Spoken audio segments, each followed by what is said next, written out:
तेलंगाना का अगर देखें रुख तो अलग नज़र आता है। वहाँ के जो मुख्यमंत्री हैं रेवंत रेड्डी, वो ओवैसी के साथ में बैठ के रोज़ा अफ्तारी करते हैं, खूब गपशप करते हैं, बातचीत होती है। इससे पहले भी ओवैसी के लिए बहुत सारी बातें बोलते हुए नज़र आते हैं। लेकिन जैसे यूपी में आते हैं तो यूपी में जिस तरह से लगातार ओवैसी कहते भी कि भाई मुझे भी कम से कम 2-4 सीटें दो ताकि मैं भी उत्तर प्रदेश में आप लोगों के साथ मिलकर चुनाव लड़ सकूँ। लेकिन तमाम कहने के बावजूद, तमाम कोशिश के बावजूद ओवैसी को एक भी सीट देने को राज़ी नहीं होता है इंडी गठबंधन। इसके बाद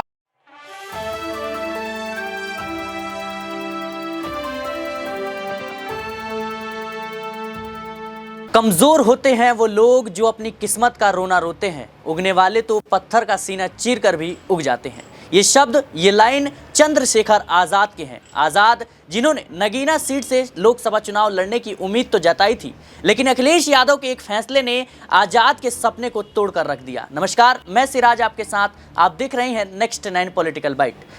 आज़ाद, चंद्रशेखर आज़ाद, जिनको लेकर तमाम तरह की बातें सामने आ रही थी कि वो जल्द ही इंडिया गठबंधन में शामिल हो जाएंगे। नगीना लोकसभा सीट से उन्होंने चुनाव लड़ने का ऐलान भी कर दिया था और ये उम्मीद जता रहे थे कि अखिलेश यादव उन्हें इंडिया गठबंधन में शामिल कर और अपना प्रत्याशी बनाएंगे।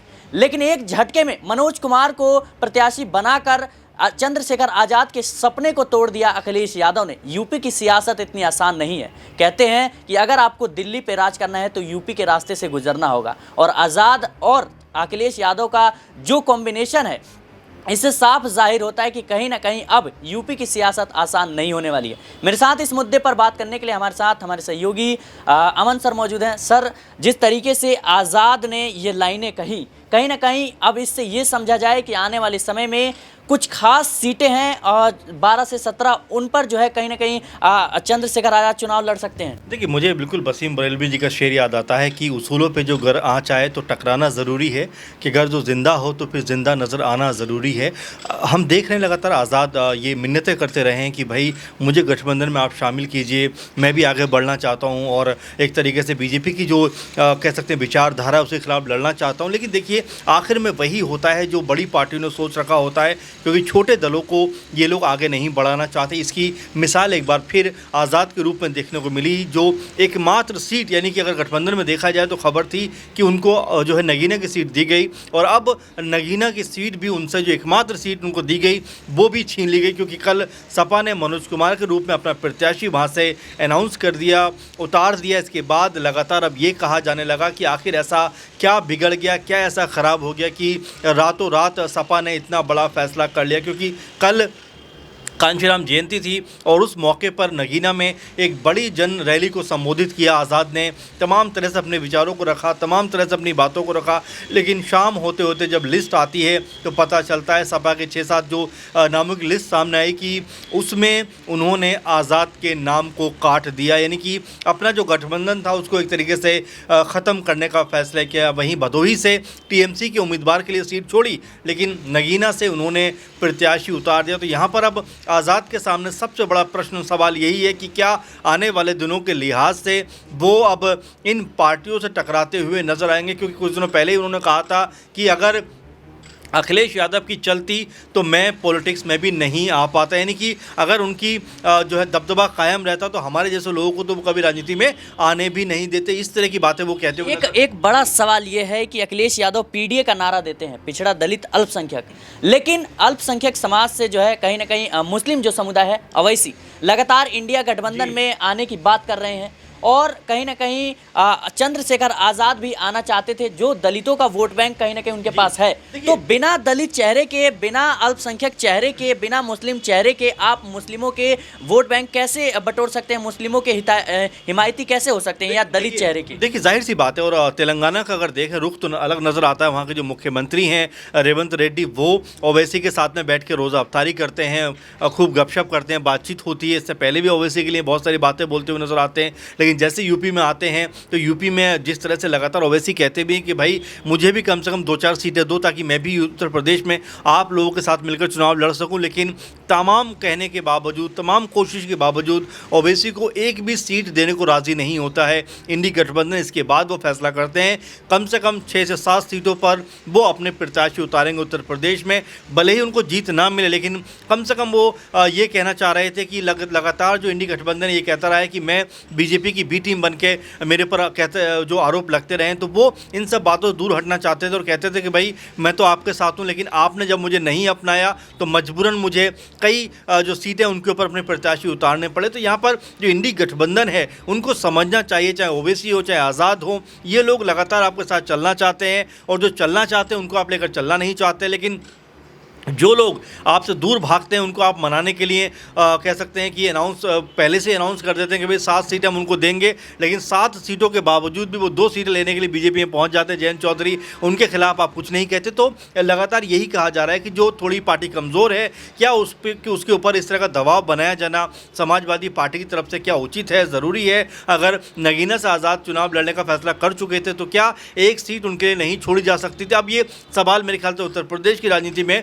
उठते हुए नजर आ रहे हैं। जी बिल्कुल, कहीं ना कहीं सवाल तो बन रहे हैं, लेकिन एक अहम सवाल यह भी है कि जिस तरीके से चंद्रशेखर आज़ाद लगातार दलितों के बीच अपनी बात रखते हुए नजर आए हैं, रामपुर की घटना का जिक्र करें या फिर मुस्लिम समुदाय है उसको भी लगातार साधते हुए नजर आते हैं। कहीं ना कहीं एक बड़ा सवाल यह है कि अखिलेश यादव को किस बात का डर है? क्या वो वजह हो सकती है जिससे वो ओवैसी को इंडिया गठबंधन में शामिल नहीं कर रहे हैं, चंद्रशेखर आज़ाद को शामिल नहीं कर रहे हैं? एक तरफ उन्होंने जयंत चौधरी को 7 सीटें देने का वादा किया, लेकिन उन्हें जयंत चौधरी ने कहीं ना कहीं पाला बदलते हुए अखिलेश यादव को धोखा दे दिया। एक तरफ मायावती के खिलाफ वो लगातार बयान दे रहे थे अखिलेश यादव, लेकिन मायावती ही अब इंडिया गठबंधन में नहीं आ रही है। तो क्या एक बड़ा कह सकते बड़ी जिम्मेदारी अखिलेश यादव की है कि मायावती नहीं आ रही है, जो छोटे दल नहीं आ रहे, ये अखिलेश की गलती की वजह से? देखिए बिल्कुल, शफीकुर रहमान बर्क की जब डेथ हुई, निधन हुआ, उसमें कई बड़े चेहरे वहाँ पर नज़र नहीं आए, लेकिन आज़ाद वहाँ पर दिखाई पड़े। यानी कि वो एक सामाजिक जो ताना बाना उसको बना कर रखना चाहते हैं, आगे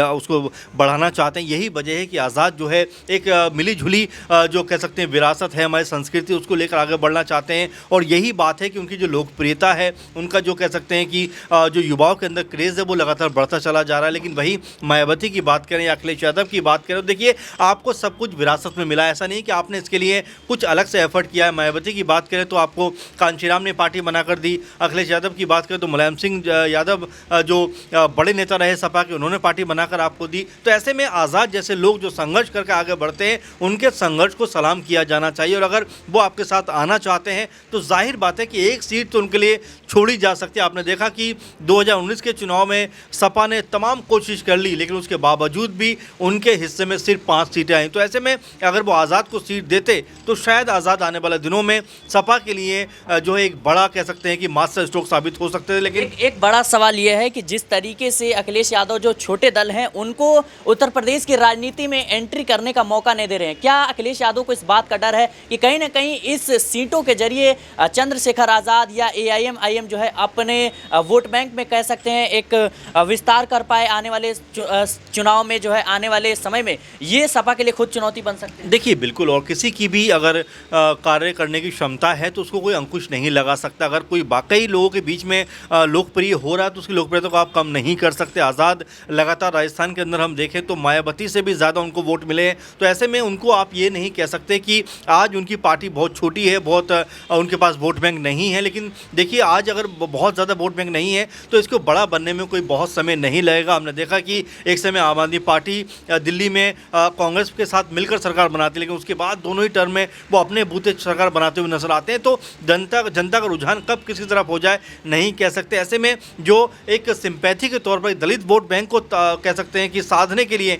यहाँ पर अखिलेश यादव को आज़ाद को टिकट देना चाहिए था, क्योंकि ये सिर्फ नगीना सीट की बात नहीं है, बल्कि हिंदुस्तान अगर उत्तर प्रदेश की बात करें तो 17 सीटें आती हैं यहाँ पर जो आरक्षित हैं। इसके अलावा 22-23% वोट बैंक है जो दलित वोट बैंक माना जाता है। तो ऐसे में अखिलेश यादव को नगीना सीट के जरिए तमाम उत्तर प्रदेश के अंदर फ़ायदा मिलता हुआ नज़र आता, लेकिन उन्होंने जिस तरह से ये कड़ा रुख दिखाया है मेरे ख्याल से ये उनके ऊपर भारी पड़ता हुआ नज़र आएगा। अब ऐसे में क्या कांग्रेस पार्टी अखिलेश यादव को समझाएगी क्या आने वाले दिनों में कुछ और बड़ा यहाँ पर खेल होता हुआ नजर आया? क्योंकि आज़ाद ने जिस तरह से कोशिश की थी कि उनको एक बार फिर इस गठबंधन में जगह मिले, लेकिन जिस तरह से उनको नज़रअंदाज किया गया, मेरे ख्याल से ये इंडी गठबंधन के ऊपर भारी पड़ता हुआ नजर आपने आएगा। जिक्र किया कांग्रेस का, लेकिन इंडिया गठबंधन जब बन रहा था, राहुल गांधी जो है वो सभी पार्टियों से संपर्क कर रहे थे, लेकिन असदुद्दीन अवैसी को लेकर अभी तक जो है कांग्रेस की तरफ से कोई भी रुख नहीं आया। क्या कांग्रेस पार्टी की देश की सबसे विपक्षी पार्टी होने के नाते ये उनका एक जिम्मेदारी नहीं है कि जो छोटे दल हैं उनको समेटा जाए? क्योंकि इसमें एक फैक्टर भी है सर, जिस तरीके से बीजेपी या एनडीए खेमे की बात करें, वो लगातार छोटे दलों को समेटने का कार्य कर रही है, लगातार नारे दे रही है कि कहीं ना कहीं अब की बार 400 पार, लेकिन उनको पता है कि 400 पार इतनी आसानी से नहीं होगा। छोटे दल इसमें महत्वपूर्ण भूमिका निभा सकते हैं। और रामविलास पासवान की जो पार्टी है, चिराग पासवान, उनको बात करें या फिर हम जिक्र करें उनके पशुपति पारस के, तो ये जो तमाम नेता हैं, जीतन राम मांझी की बात करें, जो छोटे नेता हैं, इनको भी कहीं ना कहीं एनडीए में शामिल करने की बात कर रही है बीजेपी, और शामिल भी किया है और उनको कहीं ना कहीं सीट दे रही है। लेकिन वहीं इंडिया गठबंधन की बात करें, जो ये बात कहती है कि बीजेपी को सत्ता से बाहर करेगी और वो कहीं ना कहीं जो छोटे दल हैं उनके प्रति नरमी नहीं बरतती है, तो क्या आने वाले समय में ये अखिलेश यादव की और इंडिया गठबंधन की एक बड़ी गलती हो सकती है? देखिए, 2019 में बिल्कुल बीजेपी जो है 78 सीटों पर चुनाव लड़ी और उसमें से 62 सीटें उसके कह सकते हैं कि उसको जीत मिलती हुई नजर आई। वहीं 2 सीटों पर अनुप्रिया पटेल की जो अपना दल है वो जीत दर्ज करती है। 2014 में भी 2 सीटें मिलती हैं, 2024 में भी उनको 2 सीटें मिलती हैं। तो ऐसे में छोटे दलों को साधना बीजेपी को आता है। और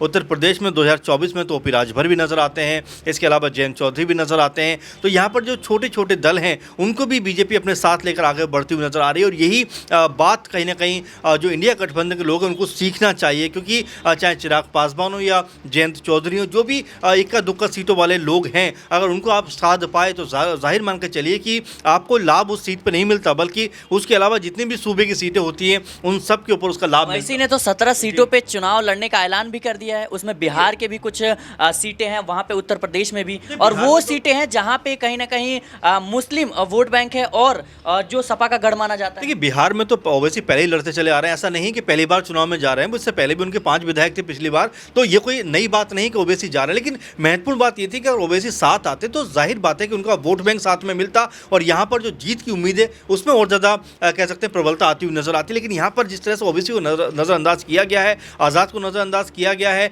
ये बताता है कि इस समय सपा को फिर वही गुरूर हो रहा है शायद अपने ऊपर जो पहले नजर आ रहा था। लेकिन ऐसा नहीं है, क्योंकि यहाँ पर बीजेपी को हराना अभी भी कोई कम चुनौती से बड़ा काम नहीं है, क्योंकि यहाँ पर जब तक आप सब मिलेंगे नहीं, बीजेपी को हराना आपके लिए असंभव है। अखिलेश यादव खुद इंडिया गठबंधन के लिए चुनौती बन रहे हैं। देखिए, सब चुनौती है, लेकिन महत्वपूर्ण बात यह है कि जब तक आप दलों को साधेंगे नहीं, अगर किसी के पास मान लीजिए 1 सीट के लायक कह सकते हैं मतदाता हैं, तो आपको वो सीट भी उनके साथ में मिलकर आगे बढ़ाना चाहिए। कम से कम आपके सहारे कोई जीतेगा तो आपका ही उसमें फ़ायदा होगा। लेकिन जिस तरह से आप लगातार यहाँ वहाँ की बातें करके लोगों को अलग करने का प्रयास करें, मेरे ख्याल से ये अपने ही पैरों पर कुल्हाड़ी मारने वाला है। ऐसे में बीजेपी जो सबसे ताकतवर पार्टी इस समय भी है, उसको उत्तर प्रदेश में जो हराने की मंशा है वो पूरी नहीं हो पाएगी। जी बिल्कुल, कहीं ना कहीं जिस तरीके से अखिलेश यादव लगातार जो क्षेत्रीय दल हैं, जो छोटे दल हैं, उनके प्रति नरमी नहीं बरत रहे हैं, और साफ तौर पर चंद्रशेखर आजाद जिन्होंने नगीना सीट से चुनाव लड़ने का ऐलान किया था, लेकिन सपा ने एक झटके में उनके ख्वाब को तोड़ दिया। वहीं बात करें AIM की, तो असदुद्दीन अवैसी को भी 2-3 सीट भी नहीं दे रही है सपा। तो ऐसे में बड़ा सवाल यही है कि मुस्लिम जो कैंडिडेट है उसके बिना मुस्लिम की राजनीति करना और दलित जो चेहरा है उसके बिना दलितों की राजनीति करना, इसमें देखना होगा कि आने वाले समय में अखिलेश यादव को कितना फायदा मिलता हुआ नजर आता है। क्योंकि यूपी की सियासत में अभी बहुत कुछ होने वाला है और जल्द जो है कहीं ना कहीं अब देखने को मिल सकता है कि किस तरीके से जो पार्टियां हैं वो गठबंधन करती हैं, कुछ पार्टियां टूटेंगी, कुछ जुड़ेंगी। आने वाले समय में बहुत कुछ होने वाला है। फिलहाल के लिए इस खबर में इतना ही। देश और दुनिया की तमाम खबरों के लिए बने रहे नेक्स्ट 9 पॉलिटिकल बाइट के साथ।